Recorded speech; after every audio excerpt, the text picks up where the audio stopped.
Graphing hyperbolas. Working through an example, we'll be graphing the hyperbola centered at the origin and represented by the equation y squared over 64 minus x squared over 36 equals 1. Step 1 when graphing hyperbolas. Determine where the transverse axis lies.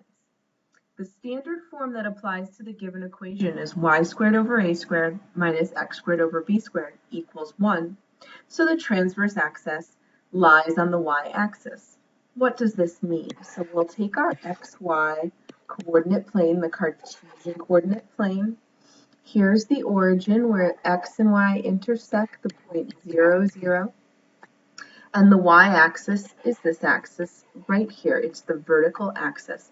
This is the line that the transverse axis lies on for our hyperbola. Step 2, what are the coordinates of the vertices?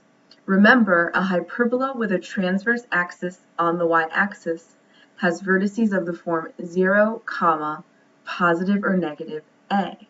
In our example, a squared equals 64. The a squared is underneath the y squared. We can see that in the standard form. And therefore, we have 0, plus or minus a is equal to 0, plus or minus the square root of 64, because a squared is 64. You can type the square root of 64 into your calculator. You'll find out that that is positive or negative 8. And those are our two vertices. Let's graph them in the upper right-hand corner. So 0 corresponds to a point of 0 on the x-axis, which means that these two vertices lie along the y-axis. And we go up 8 for positive 8, so that's 0, 8.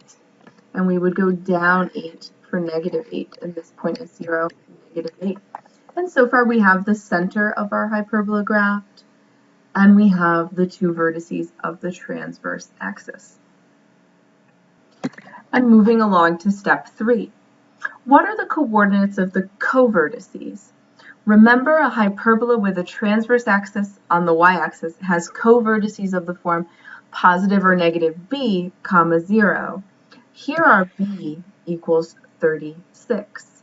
Therefore, we have positive negative b, 0 equals the square root of 36. Remember, this is b squared equals 36. Take the square root of 36, and we get positive or negative 6, 0 as our co-vertices. Let's graph those. So positive 6, this is in the x position, so we'll move 6 units over to the right, and that gives us 6, 0.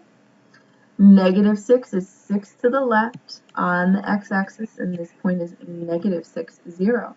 You can see here we have our center, the point 0, 0, our vertices 0, 8, and 0, negative 8, and now our co-vertices 6, 0, and negative 6, 0, and our hyperbola is starting to shape up. Step 4, what are the coordinates of the foci? A hyperbola with a transverse axis on the y-axis has foci of the form 0 plus or minus c, and we'll have to use c squared equals a squared plus b squared to find our c. Our a squared is 64, our b squared is 36, so we have c squared equals 64 plus 36. Add those two together, you find that that equals 100. If you don't trust me, pause the video, get out that calculator, and add those together. Now we have c squared equals 100. We square root both sides here. That gives us c, and the square root of 100 is positive or negative 10. Therefore, the coordinates of the foci are 0 plus or minus 10. 0 in the x position tells us these foci lie on the y-axis, and it's plus or minus 10, so we'll go to our focus here, 0, 8, and we've got to go up 2 to get to 10 from 8, and here is that focus point, 0, positive 10, and negative 10 is 2 below negative 8, and here's our focus point, 0, negative 10. We have vertices, co-vertices, center, and foci so far. Step 5, what are the equations of the asymptotes? Hyperbola with transverse axis on the y-axis has asymptotes of the form y equals positive or negative a over bx.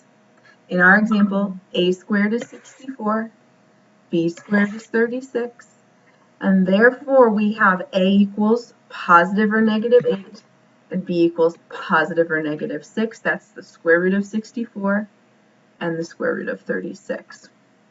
So now we fill in those values for our asymptotes. So a equals 8 goes on top right here, b equals 6.